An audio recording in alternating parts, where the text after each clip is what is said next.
तो देहरादून से इस वक्त की बड़ी जानकारी, जहां सीएम पुष्कर सिंह धामी आपदा कंट्रोल रूम पर पहुंचे। धराली रेस्क्यू अभियान की मॉनिटरिंग यहां पर मुख्यमंत्री करते हुए नजर आए। तो बता दें कि मुख्य सचिव डीजीपी समीक्षा बैठक कर रहे हैं और उसी बीच मुख्यमंत्री भी वहां पर पहुंचे। सचिव आपदा प्रबंधन वरिष्ठ अफसर बैठक में मौजूद रहे। साथ ही राहत बचाव को लेकर सीएम को जानकारी दी। तो मुख्यमंत्री अधिकारियों को लगातार मुख्यमंत्री यहां पर जरूरी निर्देश देते हुए नजर आ रहे हैं। तो ये बड़ी अपडेट इस वक्त आप तक साझा कर रहे हैं, जहां राहत बचाव को लेकर सीएम पुष्कर सिंह धामी लगातार पूरे मामले में अपनी नजर बनाए हुए हैं। ऐसे में वो अधिकारियों के साथ उनसे मिलने पहुंचे, बातचीत की। कंट्रोल रूम में उनकी मौजूदगी है इस समय। और वहीं पर देखिए, धराली रेस्क्यू अभियान की मॉनिटरिंग मुख्यमंत्री खुद कर रहे हैं। तो ज्यादा जानकारी के साथ हमारे सहयोगी शुभांगी भट्ट हमारे साथ जुड़ी हुई हैं। शुभांगी, क्या कुछ अपडेट अभी तक फिलहाल सामने आ रही है, क्योंकि लगातार रेस्क्यू ऑपरेशन जारी है, ऐसे में हालात अभी वहां पर कैसे बने हुए हैं? बिल्कुल, देखिए लगातार रेस्क्यू ऑपरेशन जारी है और अब प्राथमिकता के साथ वहां पर सर्च ऑपरेशन चलाया जा रहा है, क्योंकि जिस तरीके का मलबा वहां पर आया है, सब कुछ घर हो या होटल हो, सब कुछ तबाह हो गए हैं। ऐसे में अब क्योंकि कई सारी लोग वहां पर थे जो उस मलबे की चपेट में आए, ऐसे में अब सर्च ऑपरेशन चलाया जा रहा है और मुख्यमंत्री खुद इस पर निगरानी रखे हुए हैं। अब क्योंकि मुख्यमंत्री देहरादून लौट चुके हैं, तो एक बार फिर मैं आपको तस्वीरों में दिखाऊंगी कि इस वक्त मैं आपदा कंट्रोल रूम में मौजूद हूं और सीएम धामी यहाँ पर पहुंचे हैं और यहाँ पर बैठक कर रहे हैं, जिसमें मुख्य सचिव मौजूद हैं, आपदा सचिव मौजूद हैं, डीजीपी इसमें मौजूद है, एनडीआरएफ डीआरएफ की टीम जो है इसमें मौजूद है, स्वास्थ्य सचिव इसमें मौजूद हैं। तो इसमें तमाम जो बड़े आला अधिकारी हैं आज इस बैठक में मौजूद हैं और मुख्यमंत्री अभी भी समीक्षा कर रहे हैं। मुख्यमंत्री को ब्यौरा दिया जा रहा है कि क्या कुछ अभी तक काम हो चुका है और अब प्लान बी किस तरीके से बनाना है, क्योंकि रेस्क्यू ऑपरेशन करना सबसे पहले प्राथमिकता थी। जो लोग वहां फंसे हुए थे उनको निकालना सबसे पहले प्राथमिकता थी, लेकिन अब क्योंकि लगभग ये ऑपरेशन पूरा हो चुका है, अब जो वहां पर लोग फंसे थे, जो उस मलबे की चपेट में आए थे, उनका सर्च ऑपरेशन लगातार चलाया जा रहा है। ऐसे में अगर हम धराली क्षेत्र की बात करें तो लगातार कोशिश की जा रही है कि जो सुविधाओं से वंचित वहां के लोग अभी तक रह रहे थे, उनको तक वो सुविधाएं पहुंचाई जाए। बिजली की अगर हम बात करें तो बीते दिन बिजली का काम यूपीसीएल ने पूरी तरीके से पूरा किया और बिजली कनेक्टिविटी वहां तक पहुंची। ऐसे में बैली ब्रिज जो टूट गया था, जिसकी वजह से उत्तरकाशी से धराली गांव का कनेक्शन टूट गया था, कनेक्टिविटी टूट गई थी, वो लगभग अब तैयार हो चुका है और उसमें अभी जो है पैदल आवाजाही थोड़ी देर में लोग जो है, क्योंकि उसके ऊपर बैली ब्रिज के ऊपर जो टीम्स है वो नजर आ रही है, अब पैदल आवाजाही और उसके बाद गाड़ी की आवाजाही जो है उसमें शुरू कर दी जाएगी। तो कहीं ना कहीं राहत मिलेगी और रेस्क्यू ऑपरेशन में भी उससे तेजी आएगी। ऐसे में अगर धराली गांव के उस पूरे क्षेत्र की बात करें तो क्योंकि बड़ी संख्या में लोग उसकी चपेट में आए, लेकिन उसका डाटा अभी तक नहीं है कि कितने लोग लापता हुए या कितने लोग उसमें हताहत हुए, लेकिन कभी कोशिश की जा रही है कि तमाम टीम्स के सहयोग से वहां पर जो सर्च ऑपरेशन है वो चलाया जाए। और क्योंकि अभी हम देख रहे हैं कि जब से ये पूरा हादसा हुआ है, जब से ये पूरा वहां पर बाढ़ आई है, मुख्यमंत्री क्योंकि खुद उस पर नजर बनाए हुए हैं और ग्राउंड जीरो पर मुख्यमंत्री थे, लगातार लोगों से मिलते हुए भी नजर आ रहे थे। और अब देहरादून क्योंकि वो लौट गए हैं, ऐसे में यहां से भी वो नजर बनाए हुए हैं, पल पल की अपडेट ले रहे हैं कि आखिर कितना बैली ब्रिज बन गया है, किस तरीके से सर्च ऑपरेशन को और बेहतर किया जा सकता है, कितनी तेजी उसमें लाई जा सकती है। बिल्कुल शुभांगी, देखिए चाहे वो एनडीआरएफ की टीम हो, एसडीआरएफ की टीम हो या आईटीबीपी की टीम हो, मुख्यमंत्री खुद पूरे मामले पर निगरानी बनाए हुए हैं। लगातार सभी लोग सतर्क नजर आ रहे हैं और रेस्क्यू ऑपरेशन भी चलाया जा रहा है। कई मुहिम भी मुख्यमंत्री की ओर से निकाली गई, 6 महीने के राशन देने की बात भी यहां पर मुख्यमंत्री करते हुए नजर आए। ऐसे में लेकिन जिस तरीके के हालात हैं, जाहिर तौर पर अभी भी हालात पूरी तरीके से सही नहीं है, क्योंकि लगातार आईएमडी की तरफ से यह भी कहा जा रहा है कि बारिश ऐसे ही बनी रहेगी आने वाले 3-4 दिनों में। ऐसे में अब सरकार हो या फिर टीमें हो, एनडीआरएफ हो, एसडीआरएफ हो, तो क्या प्लान बी उनका क्या होगा जिस तरीके से रेस्क्यू ऑपरेशन में थोड़ी सी तेजी और लाई जा सके? बिल्कुल, देखिए क्योंकि ये खतरा अभी भी टला नहीं है, क्योंकि लगातार मौसम विभाग जो है वो अलर्ट जारी कर रहा है और अभी भी कई जगहों पर बारिश होने की संभावना है, जिसमें उत्तरकाशी भी शामिल है। ऐसे में क्योंकि कई जिलों में मौसम खराब देखने को मिल रहा है, हेली सेवाओं के माध्यम से लोगों को रेस्क्यू जरूर किया जा रहा है, लेकिन अगर मौसम खराब होता है तो इसमें कहीं ना कहीं बाधा जरूर आएगी। क्योंकि आज सुबह भी अगर हम देखें तो कुछ वक्त के लिए होल्ड पर रख दिया गया था और उनको अनुमति नहीं दी गई थी कि वो जाकर रेस्क्यू ऑपरेशन चलाए। ऐसे में अगर तेज बारिश होती है या बादल आते हैं या ज्यादा कोहरा होता है पहाड़ी क्षेत्रों में, तो वहां पर हेली सेवाओं के माध्यम से रेस्क्यू ऑपरेशन नहीं हो पाएगा, ना ही सर्च ऑपरेशन जो है वो किया जा सकेगा। ऐसे में क्योंकि अभी जो जहां पर मैं मौजूद हूं वहां पर मुख्यमंत्री भी हैं, डीजीपी भी हैं, आपदा प्रबंधन विभाग के सचिव भी हैं, मुख्य सचिव भी हैं, तमाम जो बड़े आला अधिकारी हैं, यही बैठ के अब वहां पर चर्चा हो रही है और एक प्रॉपर प्लान भी तैयार हो रहा है कि किस तरीके से अब जल्दी से जल्दी सर्च ऑपरेशन जो है वो चलाया जाना है, क्योंकि 1100 से ज्यादा लोगों को रेस्क्यू कर लिया गया है और आज भी ये रेस्क्यू ऑपरेशन जो है वो जारी था। लेकिन जिस हिसाब से मौसम है अपने आप में बहुत चुनौतीपूर्ण है कि किस तरीके से आप रेस्क्यू ऑपरेशन को पूरे अंतिम चरण तक लेकर जाते हैं। उससे भी ज्यादा चुनौतीपूर्ण है कि वहां पर जो कई फीट का मलबा जमा हुआ है उसमें से आप कैसे डेड बॉडीज निकालते हैं, कैसे आप उसमें सर्च ऑपरेशन चलाते हैं। ऐसे में क्योंकि बहुत दुख की घड़ी है, सीएम 2 बड़ी घोषणाएं भी कर गए थे कि उसमें जिन लोग जो मृतक है उनके परिवारजनों को 5-5 लाख रुपए दिए जाएंगे या जिन लोगों के घर जो है क्षतिग्रस्त हो गए उनको 5 लाख रुपए दिए जाएंगे। एक समिति का भी गठन हुआ जो 1 हफ्ते के अंदर पूरी रिपोर्ट सौंपेगी कि उनका पुनर्वास जो है वो अब कैसे करना है, कहां पर उनको अब उनका भविष्य कैसे होगा, कहां पर वो रहेंगे, इसकी रणनीति तैयार करने के लिए एक समिति भी बनाई गई है। और आज भी जहां पर मैं इस वक्त मौजूद हूं आपदा कंट्रोल रूम में सीएम जो है तमाम बड़े आला अधिकारियों के साथ बैठक कर रहे हैं। इसके बाद मुख्यमंत्री जरूर इस पर बताते हुए भी नजर आएंगे कि आखिर क्या कुछ प्लान भी तैयार किया गया है और किस तरीके से अब इस सर्च ऑपरेशन में और तेजी लाई जाने वाली है, क्योंकि अभी तक धीरे धीरे कोशिश की जा रही है, क्योंकि बिजली पहुंचा दी गई है, रोड कनेक्टिविटी को दुरुस्त किया जा रहा है और कोशिश ये की जा रही है कि जो लोग अभी वहां पर हैं उनको उनका जो भविष्य हो, क्योंकि अब वो बेहतर हो सके, क्योंकि वहां पर अब कुछ नहीं बचा है, ना घर बचे हैं, ना होटल्स बचे हैं, उनके परिवारजन भी छिन गए हैं। ऐसे में उनको किसी भी चीज की जरूरत होती है तो सरकार का ये कहना है कि हम तत्परता के साथ उनके लिए काम करेंगे और अगले 6 महीने तक जब तक ये पूरी चीजें दुरुस्त नहीं हो जाती हैं, उनका राशन हो, कपड़े हो या जिस भी चीजों की उनको जरूरत होगी वो राज्य सरकार उनके गांव तक पूरे प्रयास कर रही है। शुभांगी, तमाम जानकारी के साथ जुड़ने के लिए आपका बहुत बहुत शुक्रिया। तो चलिए आगे बढ़ते हैं, बात पौड़ी की करेंगे, जहां पौड़ी के पाबू ब्लॉक के सेंजी में 5 अगस्त को आई आपदा में ग्रामीणों के आशियाने उजड़ गए। हिंदी खबर संवाददाता मुकेश वहां पर पहुंचे, जहां आपदा प्रभावित सेंजी गांव पहुंचकर गांव के हालात का जायजा लिया। रिपोर्ट देखिए।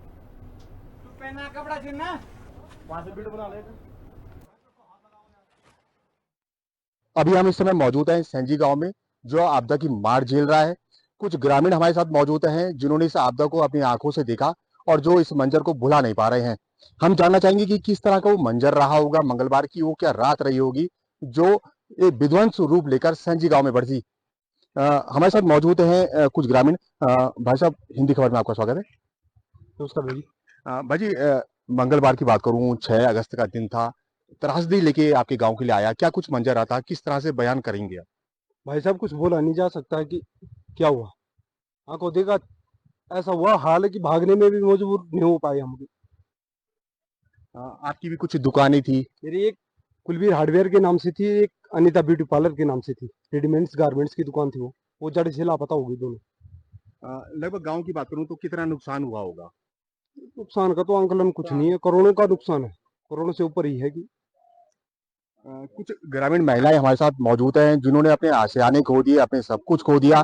जिंदगी बीत जाती है अपने आशियानों को बनाने में, मगर जो ये आपदा आई इसने पूरे जो उनके आशियाने थे, जिंदगी भर की पूंजी थी, उसे समाप्त कर दिया। क्या कुछ रहा आपके? कुछ नहीं रहा हमारा, तो सारे मकान चले गया, गाय बाछी भी सब चले गए, कुछ नहीं रहा हमारा। परिवार में कौन कौन है आपके? हमारे परिवार में 2 बच्चे, तीन बच्चे हैं मेरे, एक 5 हैं पूरे। प्रदेश के मुख्यमंत्री पुष्कर सिंह धामी भी यहाँ पहुंचे थे धरातल पर, उन्होंने रिपोर्ट तलब की थी, कुछ मंजर उन्होंने देखे थे। कुछ और महिलाएं हमारे साथ है, क्या कुछ रहा, क्या कुछ खोया आपने इस आपदा में? मेरा तो मायका है, पर मायके को उन्होंने सब कुछ खो दिया, कुछ भी नहीं बच रखा है। क्या गाय बची, क्या मकान सब खो दिया उसमें उन्होंने। प्रशासन की टीम लगातार मौजूद है, किस तरह से सहायता की जा रही है उनकी तरफ से? सहायता तो अब उनको ही पता होगा, मैं तो आ जाइए अभी, पर कर रहे हैं लोग, सहायता कर रहे हैं, ग्राम प्रधान कर रहे हैं, गांव वाले कर रहे हैं, थोड़ा बहुत कर रहे हैं, जो भी है जो उनसे हो रहा है वो भी कर रहे हैं। कुछ और लोग मौजूद हैं जिन्होंने इस आपदा को अपनी आंखों से देखा। भाई साहब, 6 अगस्त की जो रात है उसको किस तरह से आप देखते हैं? और क्योंकि मौत आ रही थी सबकी, वहाँ पे मौत जैसा मंजर हो रहा था, मौत सामने मौत आ रही थी सबके लोगों की। ये भी नहीं कि यहीं पे, सब ऊपर से नीचे तक पूरे सागी गांव में अरबों रुपए का लॉस हो चुका है। फिर भी अभी भी हमारी जान माल का खतरा अभी भी लगा है इस गांव पे। अगर ऊपर से देखोगे आप तो पूरे ही गांव मतलब नीचे को आ गए। बस भाई साहब इतने करें हम, और हमें कुछ नहीं चाहिए, हमें जिंदगी चाहिए। हम लोगों की जिंदगी बचाओ इस टाइम। हमको ये डर है कि भाई हम जा रहे हैं, मौत के मुंह में झुक रहे हैं। बिल्कुल, ग्रामीणों का साफ कहना है कि ये कुदरत की मार है, मगर प्रशासन का वो धन्यवाद अदा करते हैं, मुख्यमंत्री का धन्यवाद अदा करते हैं और कैबिनेट मंत्री डॉक्टर धन सिंह रावत का धन्यवाद अदा करते हैं, जिन्होंने आपदा की इस घड़ी में उनका साथ दिया, उनका हौसला बढ़ाया। उनका कहना है कि इस समय उन्हें पैसा नहीं चाहिए, उन्हें सिर्फ जान माल की सुरक्षा चाहिए, कि जिससे आने वाले दिनों में वो सुरक्षित रह सके। हिंदी खबर के लिए आपदाग्रस्त सैंजी से मुकेश बछिती की रिपोर्ट। तो वहीं उत्तरकाशी आपदा के बाद लापता लोगों की तलाश में सर्च ऑपरेशन जारी है। लोगों की खोज बचाव में डॉग स्क्वाड को भी लगाया गया। हर्षिल और धराली के आपदाग्रस्त क्षेत्र में खोज बचाव का काम युद्ध स्तर पर चल रहा है, तो आपदा में मिसिंग लोगों की तलाश के लिए लगातार प्रयास जारी है।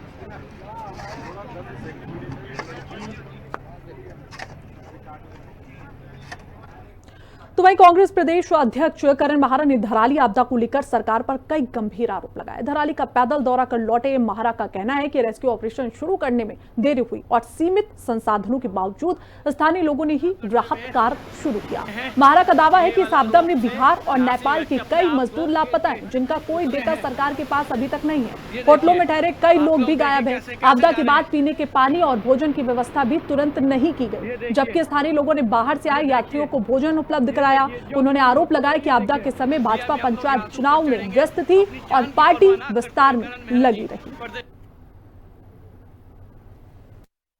वो बलवे के नीचे कितनी देर जिंदा रहेंगे। मेरी जो छटपटाहट थी 5 तारीख से जाने की और 6 तारीख की शाम से लगातार वहां पहुंचने की, वो इसीलिए थी, मुझे उम्मीद थी कि अगर ये देखेंगे कि ये पैदल जा सकता है तो शायद ये कुछ लोगों को पैदल भेज के वहां रेस्क्यू चलाएंगे। और कभी कभी ऐसा होता जब गाद आती है, कमरे कुछ जो जमीन में दबे रहते हैं उसके अंदर गाद नहीं होते, तो वहाँ जो लोग होते हैं वो 72 घंटे तक बच सकते हैं। हम में से कोई भी आदमी बिना खाना पानी के 72 घंटे तक आराम से जीवित रह सकता है अगर वो बीमार नहीं है। तो इस उम्मीद में था मैं कि मैं पहुंचूंगा तो शायद ये तेजी करेंगे और कुछ मकान के कमरे जो नीचे रह गए उनको खोलेंगे तो शायद कुछ जाने हमारी बच के बाहर आ सकें। लेकिन मैं अफसोस कि ऐसा नहीं हुआ। सरकार लगातार अपना चेहरा बचाने की कोशिश कर रही है। इसीलिए मैं कह रहा हूँ होटल्स में जो लोग रहे उसका रिकॉर्ड होना चाहिए LIU के पास और प्रशासन के पास, उसका आंकड़ा जारी करें, उनके परिजनों से पूछें ये वापस आए या नहीं आए, कहाँ है। तो वहीं कई चुनौतियों को पार कर कांग्रेस प्रदेश अध्यक्ष करण माहरा 50 किलोमीटर पैदल चलकर आपदा प्रभावित धराली गांव पहुंचे और वहां के हालात का जायजा लेकर माहरा वापस देहरादून भी लौट चुके हैं। हिंदी खबर संवाददाता शुभांगी भट्ट ने करण माहरा से इस दौरान खास बातचीत की और इस दौरान माहरा ने धराली गांव पहुंचने में आई चुनौतियों के बारे में भी बताया। साथ ही आपदा राहत के कामों को लेकर सरकार और बीजेपी को आड़े हाथों लेते हुए भी नजर आए। देखिए, हमारे साथ कांग्रेस प्रदेश अध्यक्ष करण माहरा जी मौजूद हैं। सर, बहुत ही बेहतरीन काम आपने किया। आपकी वीडियोस भी हमने देखी कि कैसे आप पहाड़ी पर चढ़े, कैसे आप पानी में से निकले, कैसा मंजर वहां पर रहा जब आप इतनी स्ट्रगल्स के बाद वहां पहुंचे, कितना चुनौतीपूर्ण? देखिए, चुनौती थी लेकिन एक अंदर जिद थी कि अपने लोगों के बीच जाऊं, उनका दुख दर्द समझूं। सरकार को भी अगर कुछ सुझाव देने हैं तो उनसे मिले बिना वो नहीं हो सकता था। और जब मैं गया तो आधे घंटा 1 घंटा तो मैं बोलने की स्थिति में नहीं था, क्योंकि जैसा पहला धराली मैंने देखा था और कल के धराली में बहुत ज़मीन आसमान का फ़र्क था। सब कुछ बर्बाद था, लोग परेशान थे, लोगों के परिजन गायब थे, करोड़ों की संपत्ति लोगों की गायब हो गई, जीवन भर की जो कमाई थी वो ख़त्म हो चुकी थी और बहुत ही भयानक मंजर था। जो खीर गंगा से ये आपदा आई नीचे और उसने सब कुछ तहस नहस कर दिया। तो आपने वहां पर क्या देखा? क्योंकि लगातार ये कहा जा रहा है कि वहां से लोगों को रेस्क्यू कर लिया गया, 1000 से ज़्यादा लोगों को रेस्क्यू भी कर लिया गया, लेकिन धरातल पर क्योंकि वो बाढ़ सब कुछ बहा कर ले गई, होटल भी, लोगों को भी, लेकिन अभी तक कोई डाटा नहीं मिल पाया कि कितने लोग लापता हुए हैं, कितने लोग हताहत हुए हैं। देखिए, सरकार छिपा रही है चीज़ें। मैंने अभी प्रेस में भी कुछ चीज़ें बताई कि जैसे कितने फ़ोन एक्टिव थे, अब बंद हैं, उससे पता चल जाएगा। सत्यापन होता है। होटल्स के लिए जिम्मेदारी है, सीमांत क्षेत्र है कि कितने लोग होटल या होम स्टेज में टिके हैं, उसकी सूचना LIU को और अधिकारियों तक जाती है। वो उससे कलेक्ट हो सकता है कि वो कहाँ हैं कहाँ नहीं है। तो सरकार लगातार चीज़ों को छिपा रही है। पानी तक नहीं था। 7 तारीख को पहली बार डॉक्टर वहाँ पहुँचाए जा सके, डॉक्टर नहीं पहुँचा पाए 7 तारीख तक।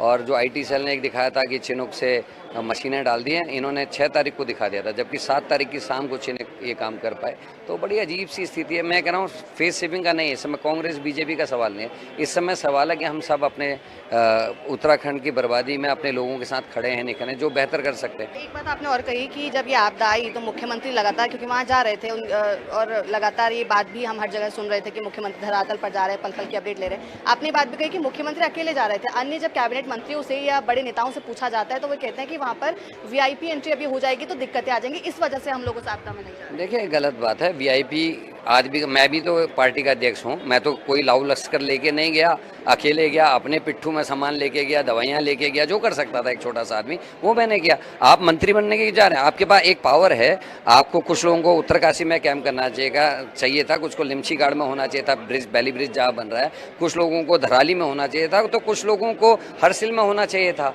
ये टीम वर्क है, सरकार एक है, सरकार के मंत्रियों को अलग अलग जगह अलग अलग जिम्मेदारी अगर दी होती तो बेहतरीन और बेहतर ढंग से काम होता, ये मेरा कहना है। तो ये थे हमारे साथ कांग्रेस प्रदेश अध्यक्ष करण महारा जी, जिनका ये कहना है कि बहुत सारी चुनौतियां बीच में आई और उनको पैदल यहाँ से कई किलोमीटर का सफर तय करके धराली गांव पहुंचना पड़ा, लेकिन वहां पर जब जाकर देखा तो काफी दुखद मंजर था और ऐसे में उन्होंने सरकार पर और बीजेपी पर भी कई सारे सवाल उठाए हैं। देहरादून से कैमरा पर्सन इलियास अहमद के साथ में शुभांगी भट्ट, हिंदी खबर। तो वहीं धराली आपदा को लेकर कांग्रेस प्रदेश अध्यक्ष करण महारा का सरकार पर प्रहार आज भी जारी है, जिस पर भाजपा प्रदेश अध्यक्ष महेंद्र भट्ट ने कहा कि धराली आपदा पर कांग्रेस प्रदेश अध्यक्ष सिर्फ राजनीति करते हैं। महेंद्र भट्ट ने कहा कि अच्छा होता कि कांग्रेस आपदा में मदद करती और सरकार को सुझाव देती, लेकिन कांग्रेस आपदा पर केवल राजनीति करती है।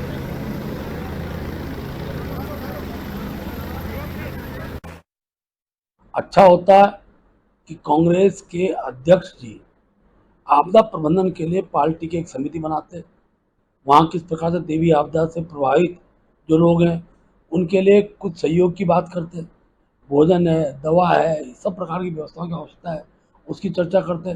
सरकार के मुख्यमंत्री लगातार उस क्षेत्र में बने हुए हैं, उनको भी अपने सुझाव देते, लेकिन केवल अगर आपदा में राजनीति ढूंढी जाए तो ये कम से कम एक इस राज्य के हित में नहीं है। जहाँ तक प्रदेश सरकार का विषय है तो प्रदेश सरकार लगातार जिस दिन से आपदा आई है, मुख्यमंत्री जी विकट परिस्थितियों के बाद भी मुख्य स्थल तक पहुँचे हैं, हर प्रकार का तंत्र वहाँ भेजा गया है। आपदा प्रबंधन से कैसे निपटा जाए इसके लिए जो एजेंसियों की आवश्यकता है उनको वहाँ भेज दिया गया है और मैं कह सकता हूँ लगभग 1100 से ज़्यादा लोगों को रेस्क्यू कर दिया गया है और जिनको हेलीकॉप्टर के माध्यम से हमने मशीनें वहाँ भेजी हैं और बड़ी मशीनें जब जाएंगी तो जो दबे हुए लोग हैं उनको भी निकाला जाएगा। उत्तरकाशी में रेस्क्यू ऑपरेशन के बीच कांग्रेस अध्यक्ष करण महारा उत्तरकाशी पहुंचे, मगर वहां उन्होंने आरोप लगाया कि उन्हें 2 दिन तक आगे बढ़ने से रोका गया, जिसको लेकर अब हिंदी खबर संवाददाता शुभांगी भट्ट ने भाजपा प्रदेश अध्यक्ष महेंद्र भट्ट से खास बातचीत की।